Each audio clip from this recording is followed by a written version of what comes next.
We have been talking about the birth rate decline, and many women are opting out because of the cost of being a mother, because there is a motherhood penalty.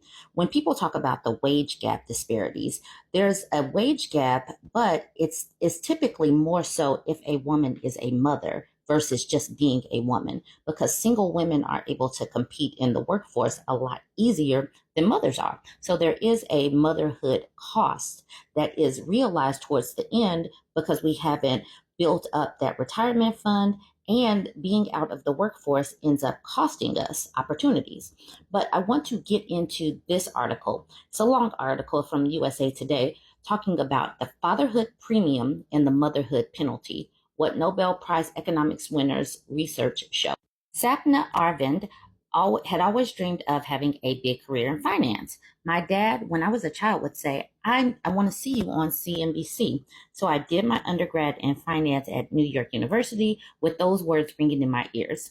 Arvind embarked on a career in asset management in New York City after getting an MBA in finance from MIT Sloan School of Management in Cambridge, Massachusetts. By her mid-30s, she was also a mother of two children under the age of 10.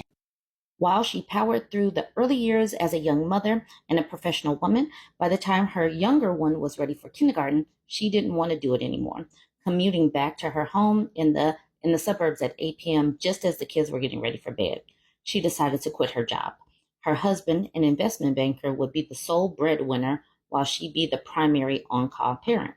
It's a decision scores of college-educated women have made over the years, in which, in part, explains why the gender earnings gap is wider among college-educated women compared with those without a college degree.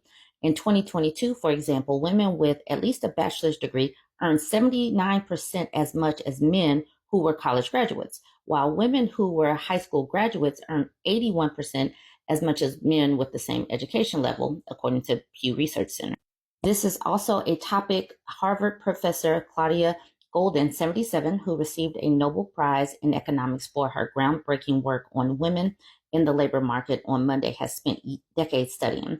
After collecting and analyzing 200 years of historical data to demonstrate how and why gender differences in earnings and employment rates have changed over time, she found that while historically the wage gap could be explained through differences in education and occupational choices, recently, the differences among men and women in the same profession widens after the birth of the first child. Golden's research also finds this trend. Differences in both pay and the ability to stay in the workforce reflect differences in the division of unpaid caregiving responsibilities between heterosexual couples. I talk about the unpaid labor all the time. It is unequal and is typically like 90% on the woman. Fatherhood Premium, Motherhood Penalty. Golden's research has also found that while mothers make less than non-mothers because of the reduced number of hours they work, fathers make more than non-fathers over the course of their careers. Quite frankly, it's the most disturbing part of this. Why is it that fathers are doing better than non-fathers even though they have kids? Why is the fatherhood premium growing over time? The price of being a woman stays constant due to social norms around gender, which is also somewhat disturbing. Golden says women with children enable men with children to achieve more. Men are able to step forward because women step backwards. It's not simply taking the shirts to the dry cleaners that women do. They are boosting their ability to do work. And therefore, if you are by yourself, you don't have the ability to have that helpmate. See, see how they are taking our words that we have been consistently saying and putting it into a more educated college. It sounds very collegey the way they said this, but women are the support. And because of all of the things that we do in the background, it helps these men achieve their financial success, their career success, all of those achievements, because women are in the background doing the work that goes unnoticed and undervalued. The other explanation is the American notion of masculinity that places self-imposed pressure to achieve more when you are a father. The internal sense that fathers have that they really have to run fast because they are the breadwinners.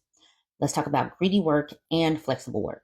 When it comes to college educated women, high salary jobs with long, inflexible hours exacerbate the gender pay gap. When women take on greedy work, which pays disproportionately more when they work a greater number of hours or have less control over those hours, they tend to not last long because they opt out to raise families. The pandemic, Golden says, had decreased the cost of flexibility as firms and workers have learned to use technologies to enable remote meetings. One of the big hurdles is business travel. It's an enormous barrier to individuals with care responsibilities. But if that job now has changed to you don't have to travel to Tokyo, you have to Zoom with Tokyo clients every other weekend, you can do it.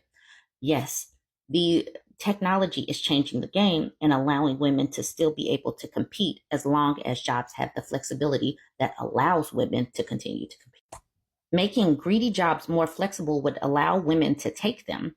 When Jane Vernon moved to the suburbs from New York City with two preschoolers, she worked for a Fortune 500 company that had offered her part-time work during her early days of motherhood. What part-time meant was partial pay for nearly full-time work. But I made the deal because it allowed me to go to the office 3 rather than 5 days per week. Her hard work didn't go unnoticed. She was offered a promotion, but the catch was that needed to be physically present 5 days per week. Despite the fact that I excelled working part-time, my hiring boss required FaceTime, being physically present every day of the week, and was not sympathetic to the demands of motherhood. She said that juggling family concerns was not relevant. See, this is where women start to falter because we cannot, I mean, you can, but you shouldn't be putting your children aside for a job, but you need a job to be able to raise those kids.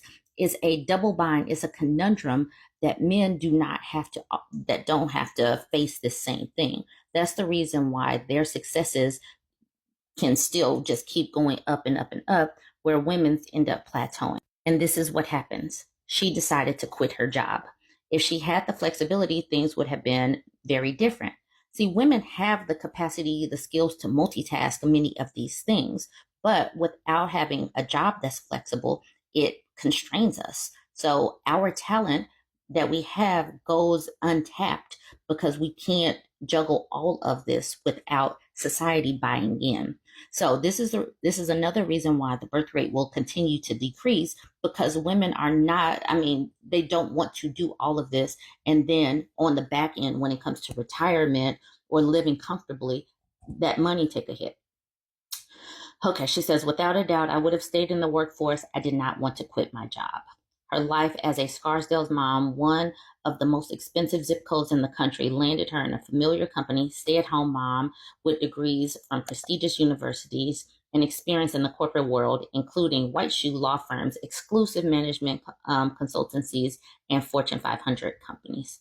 So just all this talent being untapped because society is unwilling to allow women to have the flexibility to work from home and be mothers at the same time.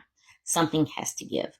Anyways, you guys, this is a fairly long one, and mostly it's just going into other examples of what women have gone through. But you can see where this is going, that things just kind of need to change, or I foresee the birth rate continuing to decline, many women being one and done, and, it's just going to keep going that way until society decides, okay, we're going to let her work and be a mom at the same time, because some women are literally tired of this motherhood penalty. Y'all jump in and let me know what you